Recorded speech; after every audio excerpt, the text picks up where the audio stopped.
యేసుకి స్తోత్రం చెప్తామంటారా? హల్లెలూయా. ఇంతేనా? అందరూ నాతో కలిసి చెప్పండి. వినాలి. ఫస్ట్ ఏం చేయాలంట? యేసయ్యా. అందరు చెప్పాలి. యేసయ్యా, ఈ సంవత్సరం అంతా నన్ను, నా కుటుంబాన్ని నీ కృపారేఖల కింద భద్రపరిచి, ఆయుష్ ఇచ్చి, ఆరోగ్యం ఇచ్చి, పునరుత్థానపు ఆరాధనలో నిలవబెట్టి, వాగ్దానముతో మరొక కొత్త సంవత్సరంలోనికి పరిశుద్ధాత్ముడా మమ్మల్ని తీసుకెళ్తున్నందుకు నీకు వేల కొలది, కోట్ల కొలది, లెక్కింపలేని కృతజ్ఞతాస్తుతులు, స్తోత్రములు చెల్లించుచున్నాను తండ్రి. ఆమేన్. ఆమేన్. దేవుడు మీ అందరికీ మంచి ఆరోగ్యము, ఆయుష్నిచ్చి మీ కుటుంబాల్లో రాగల సంవత్సరములో ఆయన వాగ్దానముల చేత అలంకరింపజేసి ఆయన మిమ్మల్ని ఆనందింపచేయును గాక. వాగ్దానం కొరకు ఎవరు ప్రార్థన చేసుకుంటున్నారు? ఇప్పటి నుండే గడిచిన వారం రోజులు, 10 రోజుల నుంచే, లేకపోతే ఈ నెల 1వ తారీఖు నుంచే చేస్తున్నారా ప్రేయర్? వాగ్దానం కొరకు చేయాలి. అవివేకంగా మనము తీసుకుంటుంది. నాకేమి ఇవ్వాలనుకుంటున్నారు ప్రభు అని ప్రభుని అడిగి ప్రార్థనాపూర్వకంగా మనం గడుపుతూ వాగ్దానం కొరకు ఎదురు చూసినప్పుడు దేవుడు మనకు కావలసింది, మనకు అవసరమైంది దానికంటే హెచ్చైనది మనకి ఇస్తాడు. ఆమె హల్లెలూయా. ప్రభు అంటారు కదా, మీ పిల్లలు రొట్టె ముక్క అడిగితే రాతినిస్తారా? మీ పిల్లలు చేపను అడిగితే పామునిస్తారా? మీరు చెడ్డవారై నుండి మీ పిల్లలకు మంచి ఈవులను ఎరిగి ఉండగా మీ పరలోకపు తండ్రి అంతకంటే శ్రేష్ఠుడు, పరిపూర్ణుడు గనక మంచి ఈవులను మనకి ఇస్తాడని యేసే చెప్పాడు. ఆమె గొప్పవి, శ్రేష్టమైనవి మనకు ఉపయోగపడే ప్రభు మనకి ఇస్తారు. అందుకు బట్టి ప్రభు నేను స్తుతిస్తున్నాను. చేరువచ్చిన మీ అందరికీ, పిల్లలకు, పెద్దలకు, స్త్రీలకు, పురుషులకు, యవనస్తులకు, యవనాలందరికీ నా ప్రత్యేకమైన హృదయపూర్వక నిండు బంధన వచ్చిన తెలియజేస్తున్నాను. గడిచిన వారంలో 2 వారాల నుంచి మనం ఒక అంశాన్ని ముందుకొని నేర్చుకుంటున్నాం. పరిశుద్ధాత్మ వెలుగులో మన అంశము దేవుని వాక్యములకు లోబడని ప్రజలనే విషయాన్ని మనం నేర్చుకుంటూ మూలవాక్యంగా అపోస్తల కార్యాలు 7వ అధ్యాయం 51, 52 వచనాలు మనం చూద్దాం. మరలా చూద్దాం.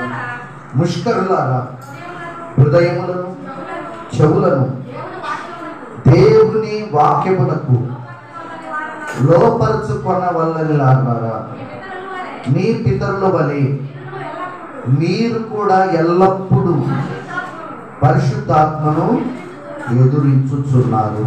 చాలు.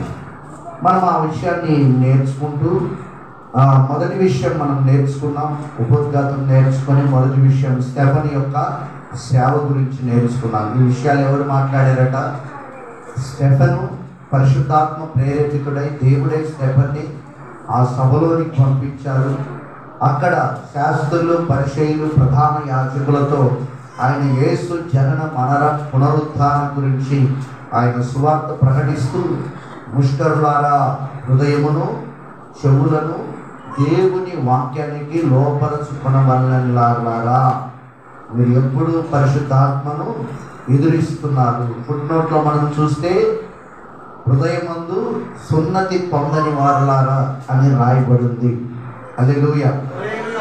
ఇంకొకటి ఏమనుందంటే వన్స్ అని మెడలు గలవారు అనే మాట కూడా ఆపాదించబడింది ఫుట్నోట్లో.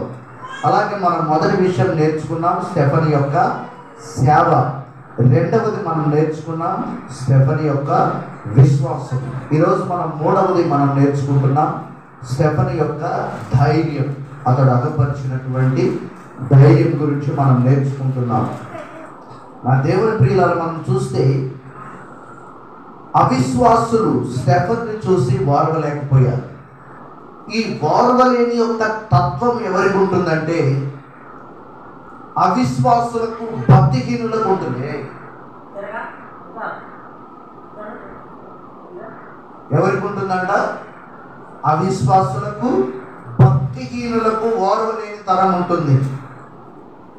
అవిశ్వాసులు స్టెఫెన్ చూసి ఓర్చుకోలేక ఓర్వలేకపోయారన్నమాట.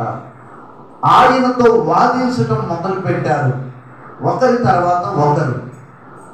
అతన్ని ఏమాత్రం కూడా మెసలనివ్వకుండా అతనితో వాదించడం మొదలు పెట్టారు, ప్రారంభించారు. అతన్ని ఎలాగైనా ఓడగొట్టాలి, అతన్ని ఎలాగైనా నెగ్గనివ్వకూడదు, అతను ప్రకటించేది తప్పు, అతని ప్రకటించేది ఉపదేశము తప్పు అని అతనితో వాదించడం ప్రారంభించారు. ప్రధాన యాజకులు వారి యొక్క మనుషులందరూ కూడా వాదించడం మొదలుపెట్టారు. వాళ్ళంతా గుమిగూడారన్నమాట. మనం చదివాం 6వ అధ్యాయం చివరిలో అనుకుంటా, అతడు అగపరిచిన జ్ఞానమందు అతనిలో ఉన్న పరిశుద్ధాత్మను వారు ఎదురించలేకపోయారని కూడా మనం చదివామా చదవలేదా? అతడు అగపరిచినటువంటి పరలోకపు తండ్రి అయిన జ్ఞానమందు 10వ వచనంలో అతడు మాట్లాడుట యందు అగపరిచిన అతను ప్రేరేపించింది మనుషులు కాదు, అతన్ని ఒత్తిడి చేసింది వ్యక్తులు కాదు, అతన్ని ప్రేరేపించింది పరిశుద్ధాత్మ దేవుడు. అతన్ని ఎదిరించలేకపోయారు. ఈరోజు దేవుని ఆత్మ పూర్ణులుగా మనం చేయబడితే ఈ లోక సంబంధమైనటువంటి వ్యక్తులు ఆధ్యాత్మిక జీవితంలో, విశ్వాసం యొక్క జీవితంలో నిన్ను నన్ను ఎవరు ఎదిరించలేరు. ఆమె చెప్తారు అనుకున్నా. హల్లెలూయా, దేవునికి స్తోత్రం. సంతోషంగా ఉండండి, ఎందుకంటే మారుమోహాలు వేసుకొని ఉన్నారు, పక్కన ఉన్న వాళ్ళని బాగున్నారని కాస్త నవ్వుతూ అడగండి, వాళ్ళ బాధలన్నీ పోతాయి. బాగున్నారని అడగండి. ఏంటి కీర్తన ఎవరికి పక్కన ఉన్నాను చెప్పరాదు, దూరంగా ఉన్నాం కోసం చెప్తున్నాను. హల్లెలూయా, దేవునికి స్తోత్రం. ఆమేన్. పాడడానికైతే పాడతాం, చింతలన్నీ తీరేనయ్యా అంటాం, కానీ లోపల పెట్టుకునేది లోపల పెట్టుకుంటాం. పాటకు మనం అనుభవించేదానికి సంబంధం లేకుండా కొంతమంది పాడుతూ ఉంటారు. సరే, అది వేరు సంగతి. అందుకని మీ చింతలన్నీ ఆయన మీద వేసి సంతోషంగా ఉంటాడు. ఆమేన్. మంచిది. ఎక్కడున్నాం మనం? అమ్మా ఆమెన్ చెప్పమంటే మీరు చెప్పలేదని నేను ఆమెన్ అన్నాను. నాకు రాగాను. ఎందుకు? దేవునిలో మీరు ఎదుగుతున్నప్పుడు, మీలో పరిశుద్ధాత్ముడు పనిచేస్తున్నప్పుడు మిమ్మల్ని ఎవరు అడ్డుకోలేరు. ఈ లోక సంబంధమైన వ్యక్తులు కానీ అవిశ్వాసులు కానీ మిమ్మలను ఆపలేరు. ఎంతమంది గుమిగూడినా, ఎంతమంది 100 ప్రయత్నాలు వేసినా అంతిమ విషయం దేవుడు మీకే ఇస్తాడు. ఆమేన్. హల్లెలూయా, దేవునికి మహిమ కలుగును గాక. అతను ప్రేరేపించింది పరిశుద్ధాత్మ దేవుడు, వ్యక్తులు కాదు, రాజులు కాదు, అధికారులు కాదు. అతన్ని ప్రేరేపించింది ఎవరట? ఆత్మదేవుడు ప్రేరేపించి అతన్ని సభలోనికి తీసుకువెళ్ళాడు. ఆ సభలో పరిశుద్ధాత్మ ధైర్యము చేత గలమెత్తి సువార్తను ప్రకటించాడు. ఈరోజు పరిశుద్ధాత్మ ప్రేరణ ఉంటే మనం పని చేస్తున్న ప్రతి చోట ప్రకటించగలము. ఆమేన్. హల్లెలూయా, యేసుని ప్రకటించగలం. పౌలుని చూస్తే అతడు చెరసాలలో ఉన్న, అతని పేరు ఫేస్తు అనుకుంటాను, అతని పేరు ఏదో ఉంది, 20వ అధ్యాయంలో ఏదో ఉంటుంది, పేరు సరిగా ఐడియా రావట్లేదు. అతని దగ్గరికి వెళ్ళి ఆ చక్రవర్తి దగ్గరికి కూడా నిలబడి అంటాడు, సువార్త ప్రకటిస్తూ వాక్యం బోధిస్తూ క్రీస్తు గురించి అద్భుత రీతిగా పరిశుద్ధాత్మ చేత పౌలు బోధిస్తుంటే అతను అంటాడు, ఇంత సులువుగా నన్ను క్రైస్తవుడిగా మార్చాలనుకుంటున్నావు, ఇప్పటివరకు బోధించింది చాలు, భయపడి రేపు రాజు. ఆమె అది అధికారులైనా, నాయకులైనా, ప్రజలైనా, ఎవరైనా సువార్త చెప్పటం మనలో పరిశుద్ధాత్ముడు ఉంటే ఎవరికైనా మనం ప్రకటించగలము. ఆమేన్. హల్లెలూయా. అతన్ని ప్రేరేపించింది ఎవరట? చెప్పండి. పరిశుద్ధాత్ముడికి మీరు ఎందుకు స్థానం ఇవ్వడం లేదు? ఇక్కడ ఎంతమంది స్థానం ఇచ్చారు? పరిశుద్ధాత్మకి ఎంతమంది స్థానం ఇచ్చారు? మరి వేటిగా హల్లెలూయా. మిగతా వాళ్ళకి ఏమైంది? లేదా చోటు ఆ పాట కాకన్నట్టు ఏ పాట? ఎంత దీనాతి దీనము యేసయ్యా నీ సృష్టిలో, ఈ లోకమే నీవు మాకు ఇచ్చిన సత్రమయ్యా. ఆ సత్రములో యేసయ్యా నీకు స్థలమే దొరకలేదయ్యా. నీవు దేవుని సొత్తు, నువ్వు దేవుని చేత రూపించబడ్డావు, దేవుని స్వారూప్యంలో ఉన్నావు. ఆ దేవునికే, ఆ పరిశుద్ధాత్ముడికే నీ హృదయంలో చోటు లేకపోవడం ఎంత దయనీయమైన పరిస్థితి, ఎంత దుఃఖమైన పరిస్థితి. ఎందుకు పరిశుద్ధాత్ముడికి మీరు చోటు ఇవ్వడం లేదు? ఆయనకి ఇవ్వకపోతే పరలోక రాజ్యం లేదు. ఆమె ఆత్మపూర్ణులై ఉండమన్నాడు. ఆత్మ లేనివాడు నావాడు అన్నాడా? నావాడు కాదు. హల్లెలూయా. అందుకనే పరిశుద్ధాత్మ కొరకు ఉపవాసం ఉండండి. పరిశుద్ధాత్మ దేవుని ఆహ్వానించడానికి ప్రార్థనలో నలగండి. ఆమేన్. యేసు ప్రభుని సిలువ వేసిన మూక ఒక అల్లరి మూకది. ఆయనతో వాదించేవారు ఎవరట? సాక్షాత్తు దేవుణ్ణి సిలువ వేసిన ఒక అల్లరి మూకదనమాట. వాళ్ళు మామూలు గారు, నరరూప రాక్షసులు. వాళ్ళతో పెట్టుకున్నారు. పెట్టుకోవడానికి ఎవరు ప్రేరేపించారట? దేవుడు ప్రేరేపించాడు, పరిశుద్ధాత్ముడు ప్రేరేపించాడు. అది ఒక యేసయ్యని సిలువ వేసిన ఒక అల్లరి మూక అన్నమాట. వీళ్ళతో పెట్టుకుంటే నన్ను కూడా చంపేస్తారేమో, బ్రతికుంటే బలుసాకైనా తినే బఠానీలు అమ్ముకొనైనా బతుకుతాను, కానీ నాకెందుకు వచ్చింది బాబు బతుకు జీవుడా అని పారిపోలేదు. వాళ్ళు యేసుని సిలువ వేసిన కరుడు కట్టిన ఉగ్రవాదులైన, మత ఛాందస్తులైన, మతోన్మాదులైనప్పటికీ తన ప్రాణాలకు తెగించి సువార్త ప్రకటించాడండి. పారిపోవడానికి ఇష్టపడలేదు, తన ప్రాణాలకు తెగించి సువార్తను వారి మధ్యలో విస్తరింప చేయడానికి ఇష్టపడ్డాడు. హల్లెలూయా. ధైర్యముగా వారితో మాట్లాడుతూ స్టెఫను యేసే రక్షకుడని వారికి పలుమార్లు చెప్తూ వచ్చాడు. మనం అన్నిటికీ భయపడిపోతున్నాం ఇప్పుడు. ఏమండి? మనం అన్నిటికీ భయపడిపోతున్నాం. యేసేని చెప్పడానికి సిగ్గు, బిడియం అన్నీ ఎదురవుతున్నాయి చాలా మందికి. కానీ స్టెఫనికి అవన్నీ ఏమీ ఎదురు కావడం లేదు. వాళ్ళు ఎవరంట ఎదురున్న వాళ్ళు? యేసయ్యని సిలువ వేశారు దగ్గర ఉండి. సిలువ వేయుడని కేకలు వేసినటువంటి వాళ్ళు మతోన్మాద శక్తులు వాళ్ళు. అట్లాంటి వారిల మధ్యలో నా ప్రాణాలు పోయినా సరే వీళ్ళలో ఒక ఆత్మైన రక్షించబడాలి అన్నదే అతని యొక్క తీవ్రత, అతని యొక్క సమర్పణ. ఈరోజు ఏ సమర్పణ ఉంది నీకు? అట్లాంటి ఒక ఆత్మ తీవ్రత ఎందుకు కలగటం లేదు చాలా మందికి? ఆ ఒత్తిడి ఎందుకు రావటం లేదు? దేవుడు నిన్ను ప్రేరేపిస్తే నువ్వు ఆగకూడదు. ఒకరోజు నాకు దేవుడు ప్రేరేపించాడు. నేరేడుచర్ల కోటయ్య డాక్టర్కు వాక్యం చెప్పమని, సమాధానం కొడుకు సువార్త చెప్పమని. వీళ్ళంతా క్రూరులే. కానీ దేవుడు ప్రేరేపించిన తర్వాత ఎంత దమ్మున్న మొనగాడైనా కిన్నుడై కూర్చొని వినాల్సింది. ఆమె చెప్పండి. ఆమె కోటయ్య డాక్టర్నే కూర్చోబెట్టి వాక్యం చెప్పి సువార్త చెప్పొచ్చాను నేరేడుచర్ల. ఆమె దేవుడు మనల్ని ప్రేరేపిస్తే ఎవరికైనా మనం సువార్త చెప్తాం. ఆమె మీరు పరిశుద్ధాత్మకు చోటు ఇవ్వటం లేదు.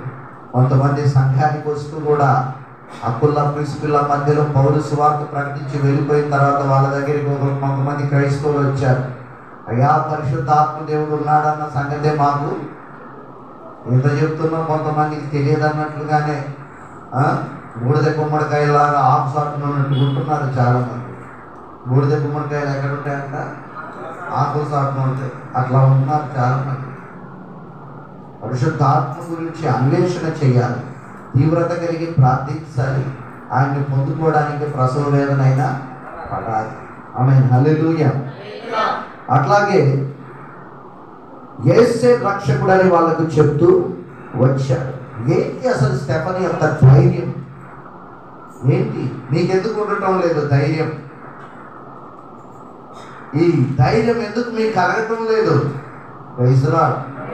ఏంటి స్టెఫనీ యొక్క ధైర్యం? అతని విశ్వాసంలో ఉంది ధైర్యం. దేవునిపై విశ్వాసం అతనికి బలంగా ఉంది. పైన వారం మనం నేర్చుకున్నాం. ఇక్కడ మనం కొన్ని విషయాలు నేర్చుకుంటే అబ్రహాము యొక్క ధైర్యాన్ని కూడా మనం చూడొచ్చు. అబ్రహాము యొక్క ధైర్యాన్ని కూడా మనము చూడొచ్చు. అతడు దేవుణ్ణి ఎరగని ఒక అన్యుడు. యేసు అంటే దేవుడు, అంటే జీవము కలిగిన దేవుడు, అంటే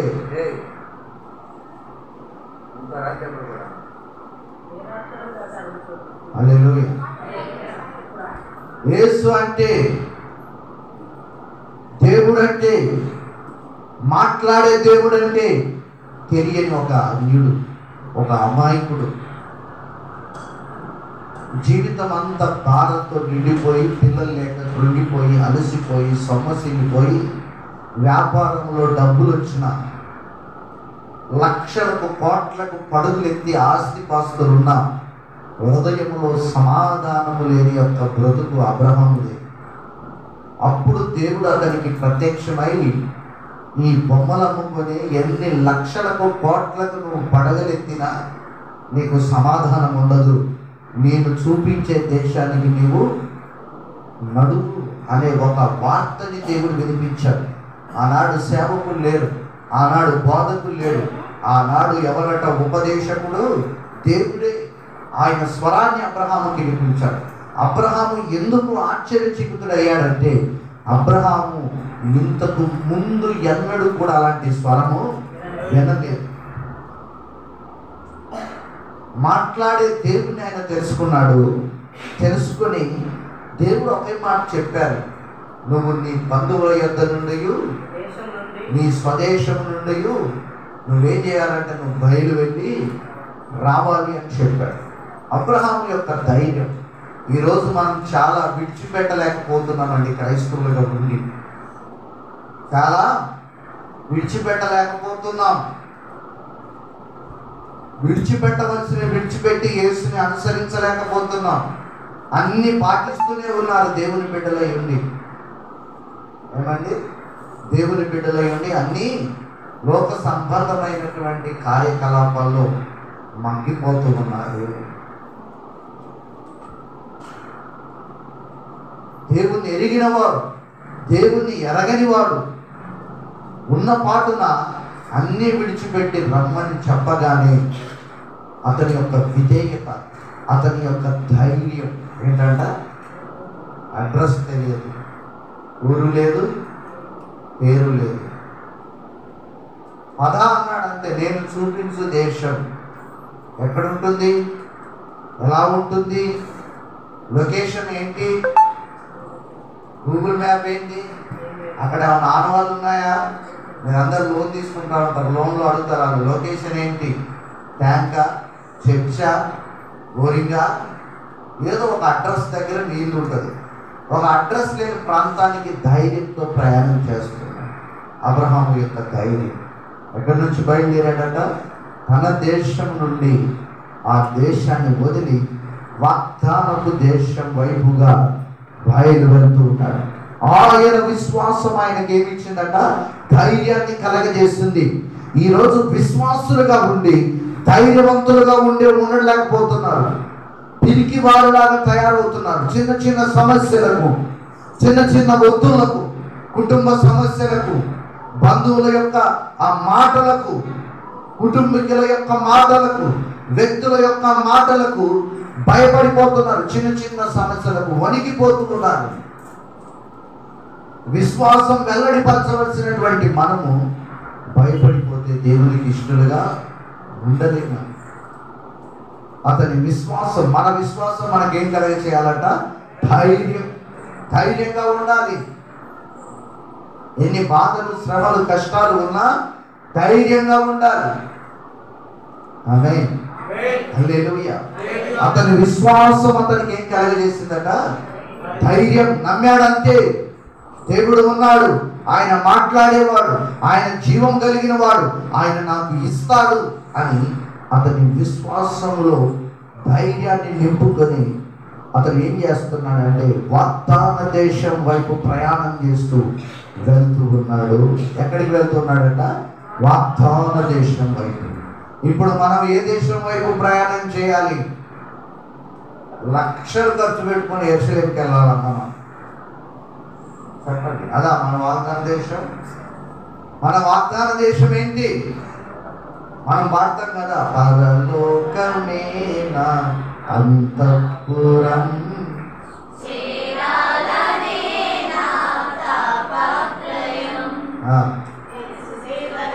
కనికరించాడు కాబట్టి మధ్యలో ఉన్నాం. ఆమె దారి చూపించాడు, కనికరించాడు, దారి చూపించాడు. కానీ దారిలో నుండి తప్పిపోతున్నారు చాలా మంది. విశ్వాసంలో నుండి, ఈ విశ్వాసపు యాత్రలో మన వాగ్దాన దేశం పరమందుంది. నిరీక్షణతో మనం వెళ్తున్నప్పుడు అపవాది, తోడేలు స్వభావం కలిగిన అపవాది గొర్రె చర్మం వేసుకొని మిమ్మల్ని భయపెడుతూ భయక్రాంతులకు చేస్తూ యేసయ్య మార్గంలో నుంచి తప్పిస్తున్నాడు. మీరు చిన్న చిన్న విషయాలకు భయపడి వాగ్దాన దేశం వైపు వెళ్లకుండా ఇదిగో మిమ్మల్ని వాడు నరక కూపపు యొక్క మార్గంలోకి ప్రయాణం చేసేటట్లు చేస్తున్నాడు. మీరు దాన్ని తెలుసుకునే లోపే జరగవలసినటువంటి నష్టాలు మీ జీవితంలో జరుగుతున్నాయి. జాగ్రత్త. ఆమేన్. హల్లెలూయా. మన వాగ్దాన దేశం పరమందుంది. భౌతిక సంబంధమైన వాటి మీద కాదు మన దృష్టి ఉంచవలసింది ఆత్మ సంబంధమైన వాటి మీద, పరలోక సంబంధమైన వాటి మీద మన దృష్టి ఉంచమని, మన నిరీక్షణ ఉంచమని, మన భక్తిని ఉంచమని, మన విశ్వాసాన్ని ఉంచమని దేవుడు నొక్కి వక్కారించి బోధించాడు. ఆ ఉపదేశాన్ని విడిచిపెడుతున్నాం. రాత్రి చదువుకున్నాం. ఆమోసున్నా ఏమని? గుమ్మములో నిలబడి బుద్ధి చెప్పు వారి మీద జనులు పగబడతారు, యథార్థవంతుల మీద వాళ్ళు. ఆ మాట రాత్రి చదువుతుంది. యథార్థవంతుల మాటలు వాళ్ళకి ఏం కలగజేస్తాయట? అసహ్యం కలగజేస్తాయి, అసహించుకుంటారట. ఇప్పుడు స్టెఫెన్ పరిస్థితి అదే. గుమ్మములో నిలబడి ముష్కరులారా, మీ బుద్ధి మార్చుకోండి, మీ పద్ధతి మార్చుకోండి, మీ ఆలోచన మార్చుకోండి. శరీర సంబంధమైన సున్నతి అయితే మీరు పొంది ఉన్నారు. అంటే బాప్తిసం అయితే, మనకైతే బాప్తిసం, వాళ్ళకైతే సున్నతి పొందారు. మీరైతే రక్షణ పొందారు. కానీ అది శరీరానికి సంబంధించిన వరకే వర్తిస్తుంది. ఆయన అంటున్నాడు, హృదయమందు మీకు సున్నతి జరగలేదు, హృదయం మార్పు నొందలేదు. అబ్రహాం యొక్క ధైర్యము అతనికి విశ్వాసం ద్వారా కలిగింది. ఆమేన్. హల్లెలూయా. అతని విశ్వాసం ద్వారా కలిగింది. ఒకప్పుడు ఫరోను చూసి మోషే పారిపోయాడు. ఫరో చంపేస్తాడని మోషే పారిపోయి మిద్యాను దేశంలో 40 సంవత్సరాలు నివాసం చేశాడు. ఎన్ని సంవత్సరాలు? అదన్నా తెలుసా తెలియదా? బైబిల్లో పంచకాండాల పేర్లు మీరు అందరు చెప్పండి ఒకసారి. 5 పేర్లు నాన్ స్టాప్ చెప్పండి. ఏంటేంటి విమలంగా చెప్పండి. ఆదికాండం,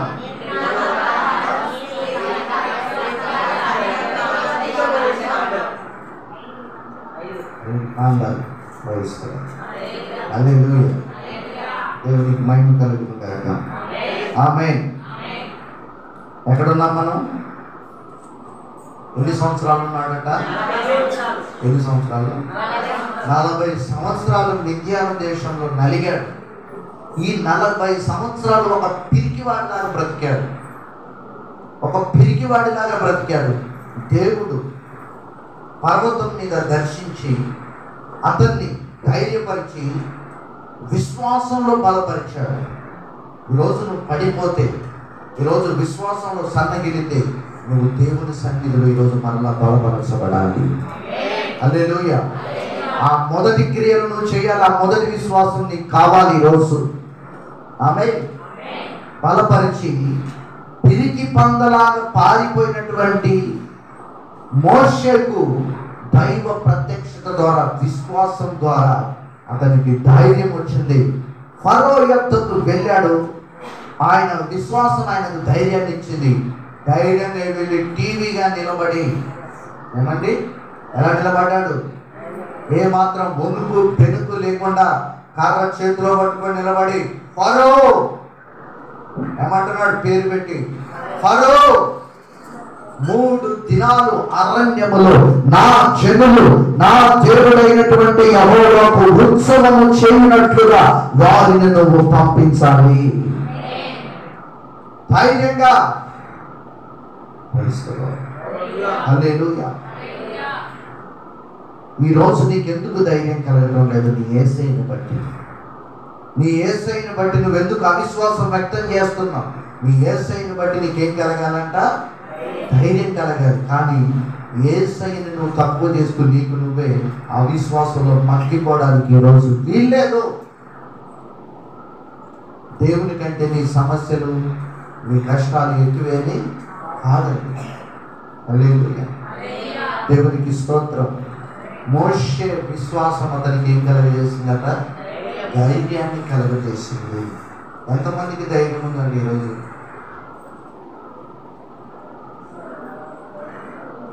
అందరికి వాళ్ళేనా? విశ్వాసంలో ధైర్యవంతులుగా లేదంటే ఇప్పటివరకు భయం. అది ఈరోజు మీరు ధైర్యపరచబడాలి. మీ పిరికితనం పోగొట్టబడాలి. యబ్బోరు రేవు దగ్గర యాకోబు పిరికి వారి ఇల్లు పెరుగులాడినప్పుడు దైవ ప్రత్యక్షత కలిగి ధైర్యవంతుడిగా యోసేపు దగ్గరికి ఎలా వెళ్ళారు? అలాంటి ఒక బలమైన దైవ సన్నిధి ఇప్పుడే నీలోకి వచ్చునుగాక, వచ్చునుగాక. అందరూ హృదయం మీద చేయి పెట్టుకుని, ప్రభువా నన్ను ధైర్యపరచయ్యా, ప్రభువా నన్ను ధైర్యపరచయ్యా, నాలో పిరికితనం తీసివేయ్యా. ఈ సంవత్సరాంతంలో బలమైన పరిశుద్ధాత్మ ధైర్యాన్ని నాలో నింపయ్యా. మోషేను ధైర్యపరిచినట్లుగా, అబ్రహామును ధైర్యపరిచినట్లుగా, యెహోషువను ధైర్యపరిచినట్లుగా, ఎస్తేరును ధైర్యపరిచినట్లుగా ఈరోజు నన్ను ధైర్యపరచు, నన్ను ధైర్యపరచు. ధైర్యం కలిగిన దేవుని యొక్క శక్తి ఈరోజు పొందుకొని నువ్వు వెళ్ళాలి. పిరికి గల ఆత్మలు యేసు నామములో ఇప్పుడే లయపరచబడును గాక, లయపరచబడును గాక. ఇప్పుడే బలమైన దైవ సన్నిధి, దైవ సన్నిధి నిన్ను తాకుతుండగానే కొన్ని దురాత్మలు బంధించబడి అవి చీకటి కోపములో వెయ్యబడును గాక. ఈరోజు నువ్వు ఒక ధైర్యవంతురాలుగా, ధైర్యవంతుడుగా నింపబడాలి. హల్లెలూయా. మోషేకు అతని విశ్వాసం ఏమిచ్చిందట? ధైర్యాన్ని ఇచ్చింది. ఫరో వినకపోతే ఫరో ఎదుట విశ్వాసంతో కర్రను పడివేశాడు. ఏం పడివేశాడట? అందరు చెప్పండి, ఏం పడేశాడు? కర్రను పడేశాడు. కర్ర ఏమైంది? పామైంది. బా, నువ్వే అంత గొప్పవిలా. ఇది మాకు సింపుల్ అన్నారు. ఎవరు? ఫరో యొక్క మంత్రగాళ్ళు. వాళ్ళు కర్రల్ని పాములుగా చేశారు. ఇంతేనా? మనమైతే ఇక దేవుని శక్తి ముందు వాళ్ళు చెప్తే ఇంకేముంది నాయన అని మనం వెనక్కు తిరిగిపోయేవాళ్ళం.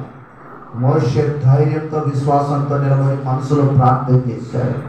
వాళ్ళ కర్రలు పాములుగా మారి, మోషే కర్ర పాముగా మారింది కదా, ఈ పాము ఆ పాముని తినివేసింది. హల్లెలూయా. ఒక్కసారిగా నిర్ఘాంతపోయారు. ఇక వాళ్ళ చేతుల్లో కర్రలు కూడా లేకుండా పోయాయి. ఆమేన్. హల్లెలూయా.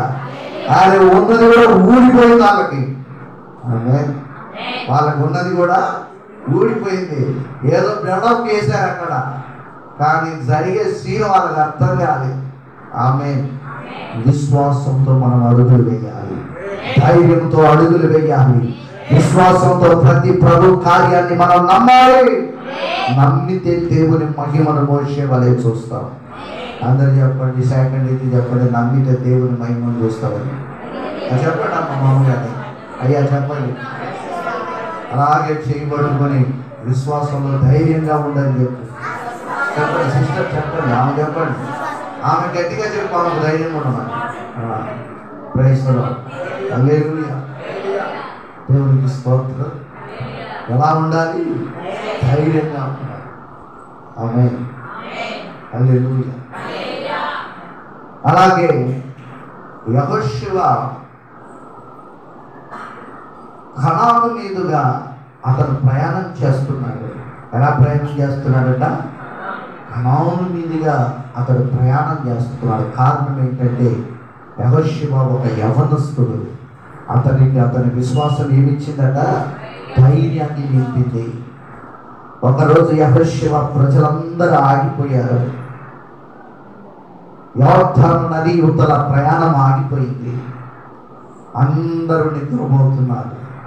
అందరూ ప్రశాంతంగా రెస్ట్ దొరికింది అనుకున్నారు. ఏం దొరికింది అనుకున్నారు? రెస్ట్ దొరికింది అనుకున్నారు. దైవజనుడు మాత్రం ఈ ప్రయాణం వాగ్దానానికి, వాగ్దాన దేశం మీదుగా వెళ్ళాలి, వాగ్దాన దేశం చేరాలని ఆయన రాత్రంతా ప్రార్థిస్తూ ఉన్నాడు. వేకోజామున దేవుడు దర్శించాడు. అతని విశ్వాసం అతనికి ధైర్యం ఇచ్చింది. దేవుడు చెప్పాడు, మందస్సాన్ని లేవీయులు మోయాలి. మందస్సం ఎత్తుకున్న లేవీయులు యోర్దాను నది నీటి అంచున వారి అరికాలు తాకగానే నేను యోర్దాను నదిని ఏకరాశిగా చేస్తాను. ఇదిగో దానికి ఒక కొంత దూరం విశ్వాసులకు దేవుని యొక్క మందస్సానికి ఆయన కొంత దూరాన్ని పెట్టి ఆరాధన చేస్తూ ప్రయాణం చేయమన్నాడు. అతని విశ్వాసం దైవ ప్రత్యక్షతలో ధైర్యాన్ని కలిగించిందండి. అందరూ చెప్పండి, అతని విశ్వాసం దైవ ప్రత్యక్షతలో అతనికి ధైర్యాన్ని కలిగించింది. ఆమేన్. అందుకనే ఆ ధైర్యంతో ఆ వాగ్దాన దేశం కనాను మీదుగా అతను ఏం చేశాడట? ప్రయాణం చేశాడు. ఆమేన్. హల్లెలూయా. దేవునికి మహిమ కలుగును గాక. అలాగే మనం చూస్తే చివరిగా మనం ముగింపులోకి వద్దాం. ముగిద్దామంటారా? ప్రొసీవ్ చేద్దామంటారా? అమ్మా చెప్పనా? ఫిలిస్తీయుల ముందు అందరూ గసగస వణికిపోతున్నారు. అందరూ విశ్వాసులే. ఎవరంట వీళ్ళు? అందరు విశ్వాసులే. అందరూ కండలు తిరిగిన మనగాళ్ళే. అందరూ యుద్ధ ప్రావీణ్యత కలిగిన వాళ్ళు, ఈటెలు ఇసిరవలసినటువంటి వాళ్ళు, ఈటెలో ప్రావీణ్యత కలిగిన వాళ్ళు. అమ్మ అన్ని విద్యల్లో ఆరితేరినటువంటి సైనిక దళం అది. అందరూ మళ్ళీ దేవుని నమ్మినటువంటి ప్రజలే. కానీ ఒక్కడు ప్రార్థన పరుడుగా. నమ్మడానికి ఏంటి? అందరూ నమ్ముతారు. రాత్రి 9 విషయాలు చెప్పాను. ఏంటి మాధవ్ గారు? దేవునికి ఇష్టమైన వారిగా మనం ఉండాలి అంటే 9 విషయాలు ఉన్నారు. ఒకసారి ఇలా చెప్పమ్మా. రక్షణ పొందాలి. రక్షణ పొందంగానే సరిపోదు. మారుమనసు పొందంగానే సరిపోదు. పరిశుద్ధత కలిగి జీవించాలి. అది కలిగి ఉండగానే సరిపోదు. ప్రార్థనా జీవితం కలిగి ఉండాలి. అది ఉన్నా సరిపోదు. నీతిగా జీవించాలి. అది ఉన్నా సరిపోదంట. యథార్థంగా జీవించాలి. అది ఉన్నా సరిపోదంట. నిర్దోషులుగా కనపడాలి దేవునికి. అది తర్వాత క్రీస్తు ప్రేమను కలిగి అగాపే ప్రేమ. ఏ ప్రేమ అంట? అగాపే ప్రేమ. అది యేసయ్య దగ్గర నుంచి. తర్వాత క్రియలు ఉండాలి. ఈ 9 నీలో ఉంటేనే దేవునికి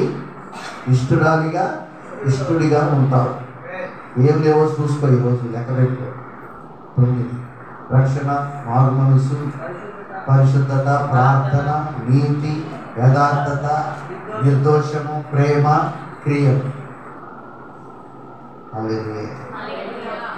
ఆమేన్. పేరుకు మాత్రం అందరూ క్రైస్తవులు, విద్య ప్రావీణ్యత కలిగిన వాళ్ళు, కానీ ప్రార్థనలో పోరాడే పటిమలో యుద్ధ ప్రావీణ్యత కలిగిన వాళ్ళు కాదు. ప్రార్థన యందు, విశ్వాసం యందు పట్టుదల కలిగిన వాళ్ళు కాదు. పేరుకు మాత్రం దేవుని ప్రజలే. గసగస మునిగిపోతున్నారు గలియాతు ఎదుట. అందరూ ఎవరి ఎదుట? గలియాతు ఎదుట గసగస మునిగిపోతున్నారు. వారి మధ్యలో నుండి ఒక కుర్రోడు బయటకు వచ్చాడు. ఎవరు వచ్చారట? ఒక కుర్రోడు, ఒక బుడ్డోడు వచ్చాడు. వాడికి వణుకు లేదు, ఎంతున్నాడు? మా కోడియం అంటున్నాడు. హల్లెలూయా. ఏమమ్మా? 13-14 వయస్సు మధ్యలో ఉన్నటువంటి ఒక కుర్రోడు. అతన్ని చూస్తే వాడికి వణుకు లేదు, బెదుకు లేదు అన్నమాట. ఆమేన్. హల్లెలూయా. వణుకు లేదు, బెదుకు లేదు అన్నమాట వాడికి. అతడు బయటికి వచ్చాడు. గొల్యాతు భీకరమైన రూపంలో గర్జిస్తున్నాడు. ఎలా గర్జిస్తున్నాడట? భీకరమైన రూపంలో గర్జిస్తున్నాడు.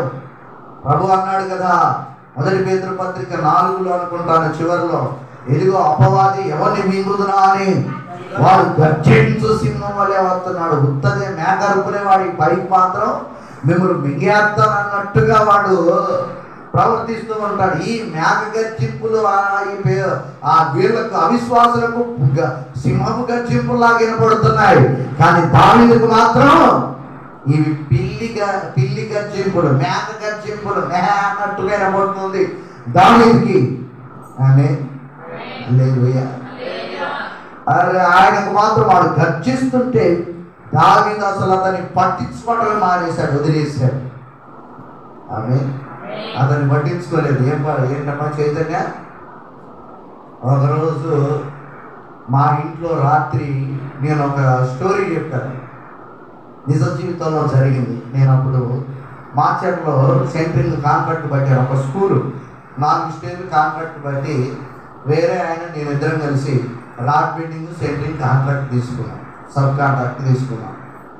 అయితే ఒక కాంట్రోల్ ఇంట్లో 2 స్టేర్లు ఇల్లు ఉంది. అది ఏంటంటే కట్టే బిల్డింగ్ ఆనుకొని ఉంటుంది 2 స్టేర్లు. ఎందుకంటే పనికి వెళ్ళడానికి వెంటనే ఇది దాటి అవతలికి వెళ్ళటమే పనికి ఇంకా అని తీసుకున్నాం. ఆ కాంట్రోల్ ఇల్లు పడాల్సి పడిన ఇల్లు అన్నమాట. అప్పుడు మేమేం చేసేదంటే పేకల దాకా దాటి అర్ధరాత్రి దాకా పేకాట ఆడేవాళ్ళం అన్నమాట. అయితే ఈ సందర్భం ఎందుకో వచ్చి మా పిల్లగాళ్ళు కూడా ఉన్నారు. ఆ రోజు నేను మీతో డిస్కషన్ చేస్తున్నా, సంఖ్యతో డిస్కషన్ చేస్తున్నా. ఈ సంఖ్యతో డిస్కషన్ చేస్తూ మా ప్రవళిగా ఉంది, ప్రణయ్గా లేడు. ఇక నేను పోరగాళ్ళు రోజు నాతో చెప్తున్నారు, రోజు రాత్రి గజ్జల సౌండ్ వస్తుంది, ఎవరో తిరుగుతున్నారు, రౌండప్లో ఏముండదు లేక పడుకోండి అన్నాను. పడుకొని చెప్పి ఆమెను బెదిరిస్తున్నాను రోజు. ఇలా ఒక నెల గడిచిన తర్వాత ఒకరోజు అర్ధరాత్రి 1:30-2 సమయంలో అప్పటి వరకు పేకాట ఆడుతున్నాం. ఇక నాకు టాయిలెట్ వస్తుంది. వాష్రూమ్ ఏంటంటే వంటగదిలో నుంచి దాటి వెళ్ళాలి వాష్రూమ్కి. ఈ వంటగదిలో ఈ గ్యాస్ ఇటు సైడ్ ఉంటుంది, ఇటు సైడ్ ఒక మూల ఉంది. నేను టాయిలెట్ వస్తుంది స్పీడ్గా వచ్చేస్తుంటే ఆ వంటగదిలో మూలకు ఇంకా ఒక దయ్యం కూర్చొని నెత్తి పోసుకొని కూర్చొని, ఎవరికి కనపడలేదు, నాకే కనపడింది. ఇక నేను బతుకు జీవుడా అన్నట్టు, టాయిలెట్ లేదు, ఏం లేదు, ఉరికిపోయి వాళ్ళ మధ్యలో దొరకటి.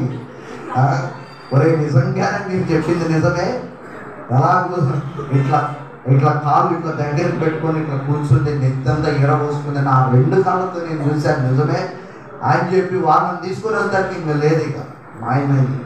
ఆ రోజు నుంచి గడగడ వణుకుతూ గడగడ వణుకుతూ ఆ పని ముగించుకొని వదలబడ్డా.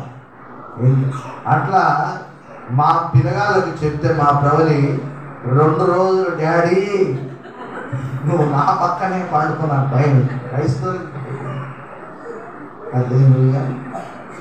ఏంటంట అమ్మో, నాకు ఇది వరకు ఆమె ఒంటరిగా ఒక్కదైనా ఆ రూమ్లో లైట్ బంద్ చేసుకొని ఆఫ్ చేసుకొని పడుకునేది.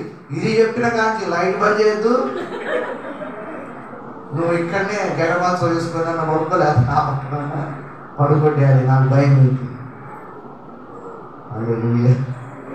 మనం తిరిగి వాళ్ళని కాదండి, దేవుని నమ్మిన తర్వాత మనం ఎవరంట? ధైర్యవంతులం. మనం చూస్తే అపవాది వణికిపోతాడు. ఆమేన్. పట్టించుకోవద్దు మనం. దావీదు వాడు గర్జిస్తున్న పిల్లవాడైనా కూడా పట్టించుకోవట్లేదు. వాడు గర్జిస్తున్నా పట్టించుకోవట్లేదు. వాళ్ళంతా పెద్దవాళ్ళైనా పారిపోతున్నారు. నెమ్మదిగా పట్టించుకోకుండా ఏటిలోకి వెళ్ళాడు. అందరూ నిర్గాంతర పోయి చూస్తున్నారు. వీడిగా పిచ్చి పట్టిందా, వాణ్ణి కొడతాడని మన ముందర సవాల్ చేశాడు.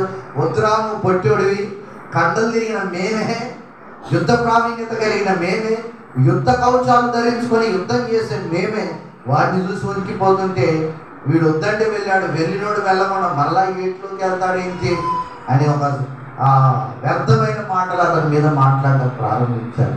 అయినా దావీదు వాళ్ళ మాటలు పట్టించుకోలేదు.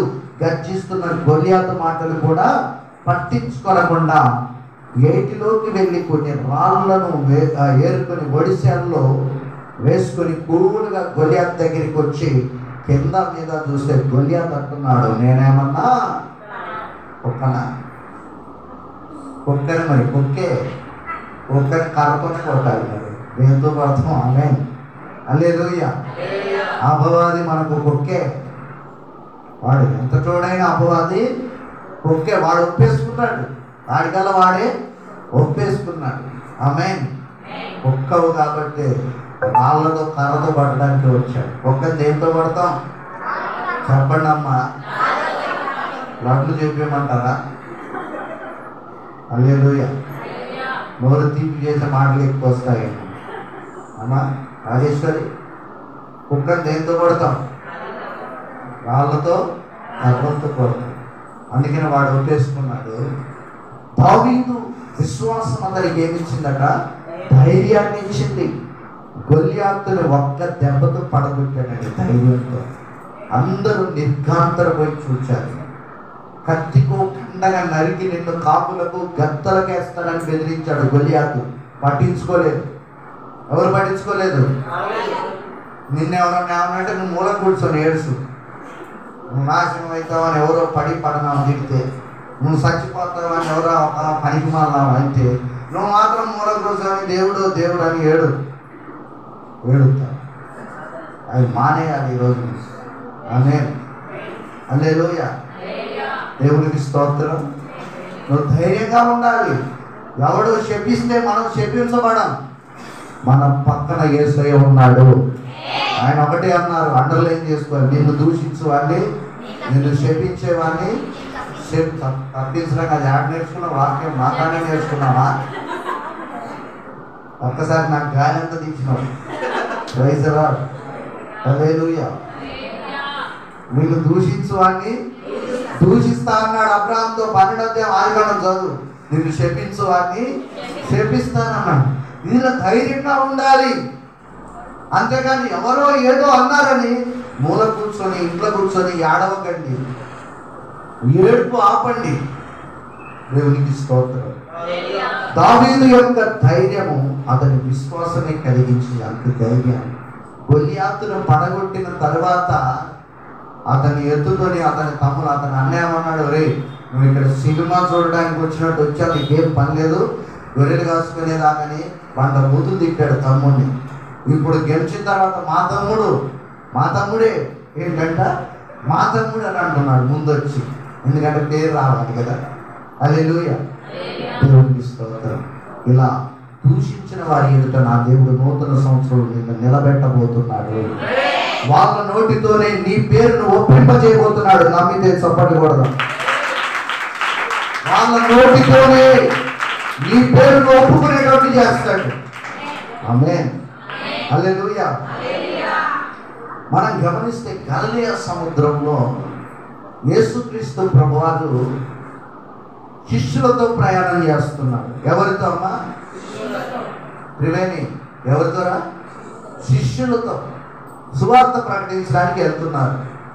ప్రభువారు పగలంతా ప్రార్థన చేస్తారు, రాత్రంతా ప్రార్థన చేస్తారు. నిద్రపోరు. వేసే పగలు ప్రార్థనే, రాత్రి ప్రార్థనే. అయితే ఆ రోజు పగలు సువార్త పరిచర్య కోసం ఆవలి వైపు వెళ్ళవలసిన సందర్భం వచ్చి శిష్యులను వెంట పెట్టుకొని వెళ్తున్న సమయంలో అసలు శిష్యుల భక్తి ఏంటో తెలుసుకోవాలనుకున్నాడు. వాళ్ళ ధైర్యం ఎంతో తెలుసుకోవాలనుకొని ఆయన అలా ఓడ అరమల మీద కాస్త నిద్రపోవడానికి ఉపక్రమించారు. యేసయ్య ఓడ అరమల మీద ప్రయాణం సాగుతుంది కదా, అలా ఆ ఒక్క చోటనే యేసయ్య నిద్రపోయినట్టు మనకు తెలుస్తుంది. ఇంకెక్కడ కూడా మనకు ఆయన నిద్రపోయిన దాఖలాలు కనపడవు. అలా ఉన్నప్పుడు పెద్ద గాలి, తుఫాను, అలలు ఎగిసి పడుతున్నాయి, పడవని పళ్ళ కింద చేస్తున్నాయి. యేసయ్య పక్కన ఉన్నాడు. ఎవరు పక్కన ఉన్నారు? వాళ్ళు యేసయ్య విశ్వాసులు, యేసయ్య శిష్యులు, యేసయ్యతోనే పరిచయంలో ఉన్నారు, యేసయ్యతోనే నమ్మకస్తులుగా ఉన్నారు. కానీ వాళ్ళ విశ్వాసం వాళ్ళకి ధైర్యాన్ని ఇవ్వలేదు. వాళ్ళు ప్రభుతో అంటున్నారు, ప్రభువా మేము నశించిపోతున్నాం, మేము చచ్చిపోతుంటే నీకు చింత లేదా? ఏమన్నారు? నువ్వు లేవయ్యా. పడవ అంత అల్ల చేత కొట్టబడుతుంటే యేసయ్యకి తెలియదా? గాలి తుఫాను వస్తుంటే యేసయ్యకి తెలియదా? ఈరోజు నీ భక్తితో కూడా శ్రమల ద్వారా దేవుడు బయటకు తీసుకురావాలనుకుంటున్నాడు. నీ విశ్వాసం యొక్క పరిణామం ఎంతో ఇలా బయటికి తీసుకురావాలనుకుంటున్నాడు. నీ పక్కనే ఉంది దేవుడు. దేవుడిని దూషిస్తావా? దేవుని స్తుతిస్తావా? జీవం మరణంలో నీ నాలుగు వస్తున్నాయి. రెండు ఏది చేస్తావో నిర్ణయించుకోదు. శిష్యులు ధైర్యంగా ఉండి ప్రభుని స్తుతించలేక, మీరు నశించిపోతుంటే నీకు చింత లేదా? నీకు బాధ లేదా? మనం కూడా కొంతమంది అమ్మలక్కలు అంటారు, కొన్ని నష్టాలు జరిగితే ఎక్కడ ఉన్నాడండి దేవుడు, ప్రార్థన అని పోతే మేము ఇలా అవుతున్నా కూడా ఆయన అలానే చూస్తూ ఉన్నాడు, ఏం చేయడం లేదు అని కాని మాటలు మాట్లాడే విశ్వాసం. మీరంతా మంచోళ్ళే. ఒకవేళ తేడా ఉంటే మారు మూసుకుంటారు. అదే మీరంతా మంచోళ్ళే. ఆమె చింత లేదా అదేంటిది అన్నారు. అల్ప విశ్వాసులారా అన్నాడు. ఒకే మాట వేసి ఏమన్నాడు? అల్ప విశ్వాసులారా, నేను ఎంతకాలం మీతో ఉంటాను, మీ విశ్వాసం మీకు ధైర్యాన్ని కలగచేయదా? ధైర్యంగా ఉండలేరా అని వాళ్ళని గద్దించాడు, ఖండించాడు. ధైర్యంగా ఉండాలని చెప్పాడు. ఆమె దేవునికి మహిమ కలుగును గాక. ఆమె వాళ్ళకు ధైర్యాన్ని ఇవ్వలేకపోయింది. ఈరోజు నా దేవుని బిడ్డలారా, స్టెఫను భయపడలేదు. అతని విశ్వాసం యేసుక్రీస్తుని అప్పగించినటువంటి హంతకుల ముందు కూడా ఇంత ధైర్యంగా ఎలా ఉండగలిగాడంటే, అతడు విశ్వాసంతో పరిశుద్ధాత్మతో నిండిపోయాడు. ఇంత ధైర్యంగా ఎలా ఉన్నాడట? విశ్వాసంతో పరిశుద్ధాత్మతో నిండిపోయాడండి. పోయిన వారం చెప్పాను. ఎంత శాతం? 100% ఆమె ఫుల్గా నింపబడిపోయాడు ఆత్మ చేత. ఆమె ఆ ఆత్మ స్థైర్యం అతన్ని ఎవరు ఎదురించలేకపోయారు. ఆమె హల్లెలూయా. అందరం లేచి నిలబడదాం ఈ సమయంలో. ప్రభువా, ఈరోజు మాతో ముచ్చటిస్తూ వచ్చాడు, నాతో మాట్లాడుతూ వచ్చాడు. ఈరోజు